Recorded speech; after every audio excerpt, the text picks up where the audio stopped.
Let's start with the dough. Peel the bananas and cut into slices. Put them in a bowl, add some lemon juice as needed, then mash the bananas into a nice puree and set aside. Put the butter, which is at room temperature, in a bowl, then add the sugar and beat together. Next, add the eggs one at a time. This will ensure everything is mixed together evenly. A little pinch of salt. And here we have the banana puree, which is nice and smooth. Then we add the flour that's already been sifted, the baking powder, the baking soda, and cinnamon. If you want to enrich the dough, you could add chocolate chips or even chopped dried fruit. Let your imagination run wild. Mix all the ingredients together and transfer to a greased and floured bread tin.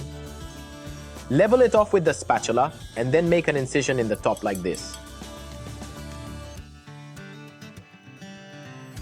Place in the oven at 180 degrees Celsius for about 60 minutes.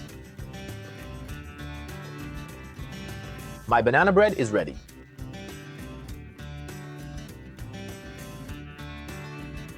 You can have it with jam or even peanut butter, but I like it like this. Super moist.